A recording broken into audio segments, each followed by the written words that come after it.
Hey everyone, this is Jim with Fields Guitars, and today I'm going to be taking a friend of mine's lap steel and we're going to do some wiring work. The volume and tone pots are getting a little scratchy. You can't hear it now, but when you plug it in, it's hard to do the volume and the tone correctly because it scratches really bad. So that's just an indication of some worn out pots. So we're going to be doing some wiring work on it, and I'm also going to change out this plastic fret indicator with a piece of rosewood and do some inlay work on it, and we'll use the old plastic as a pattern, and we'll make a nice rosewood and maple with a little mother of pearl inlay fret indicator board. So let's get started.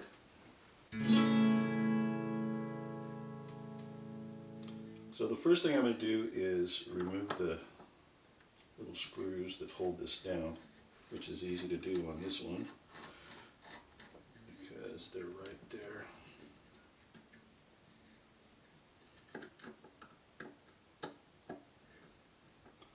Make sure I press down hard so I don't know how old these screws are, and if they strip it might be hard to get out, so I'm going to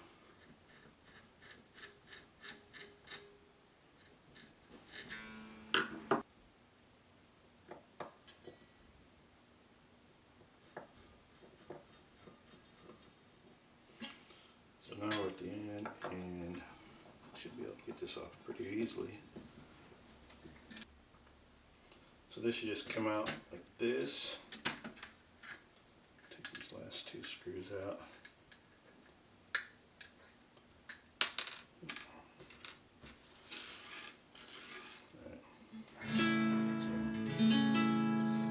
Pretty neat little instrument. So here's the piece of rosewood that we're going to try out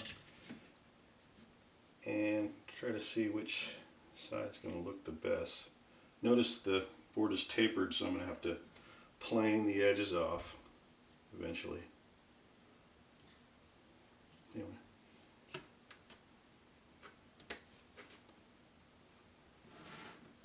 That's what we're going to do. So let's move on to the next step.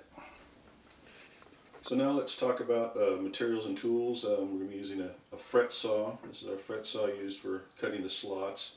And a standard fingerboard, that would be for cutting fret slots. But today we're going to, instead of using frets, we don't need frets because we're not really playing it. It's a steel guitar. So we're going to be using maple. This is just maple purfling they use for binding guitars, and we're just going to inlay it into the sideways into the fretboard, and we'll create all the markers that we need for the different notes, as you see here in this. We got some little mother of pearl. We're going to be cutting some little diamond shapes and putting and inlaying those into for our fret markers instead of these Roman numerals that is how the manufacturer created it.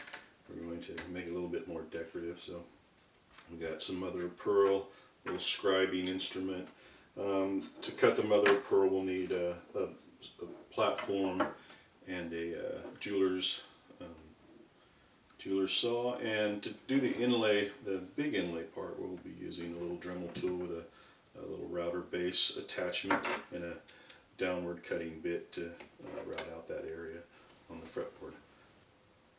I've got the old fretboard clamped up on top of the new piece of rosewood square so I can mark the fret indicators where the markers are. I'm not too worried about a lot of accuracy because it's a slide guitar and these are just basically a visual, and everybody kind of develops their own eye for where they place their tone bar when they play.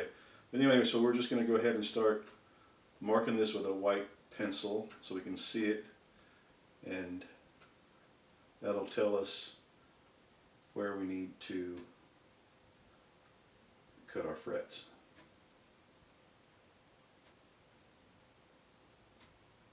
And I'm only going to go down to about the 16th fret on this one.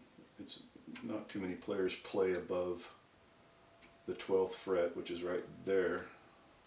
on a lap steel. Most of your playing's done up in, here.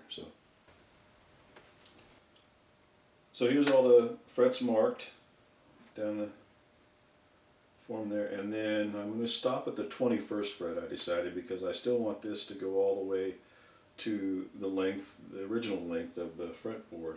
That'll just leave me an area here of just rosewood. We can do a special inlay or something decorative in this area right here, as opposed to just the diamonds we're going to make for the fret markers.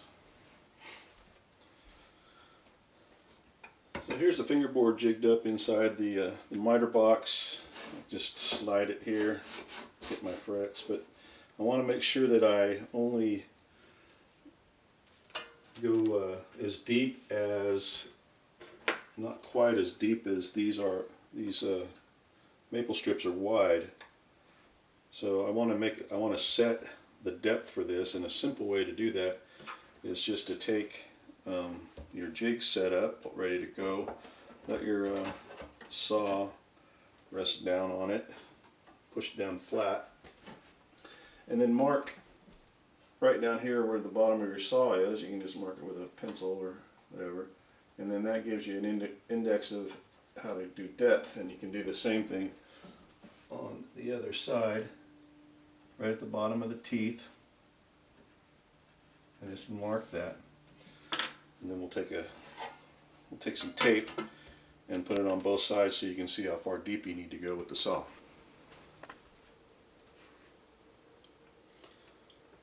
So as we start making our cuts, we'll just take this little chunk of maple and till the fret saw is just wide enough. It's very small. You can see it's a very thin line of a cut. And then we can check our cut to see if it's where we need to be. And I noticed that right off the bat here that this is almost there, and I don't want to go any deeper than that because I want to be able to sand that smooth. So we need to fix that, even that out across there so this lays down in there properly.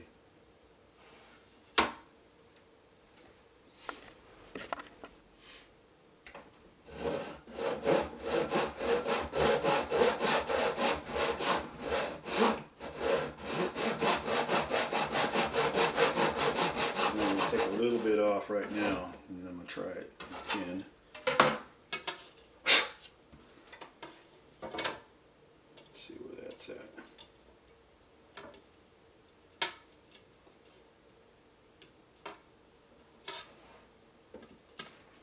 So we're still, see, it's kind of a time-consuming process, but you just got to keep working at it.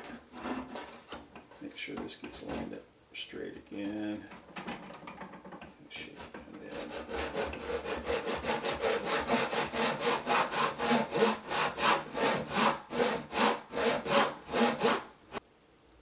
So I pretty much got the first slot done, and it looks like it's about as deep as I want to go. I still got a little relief there at the top, right on the surface of the, so I can sand that down later.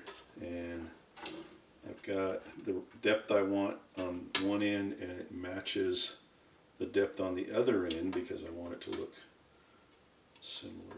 But notice how that piece of maple just fits right in there, just like a fret. So kind of neat. So I'll go ahead and cut the rest of the frets, slots, and we'll go from there.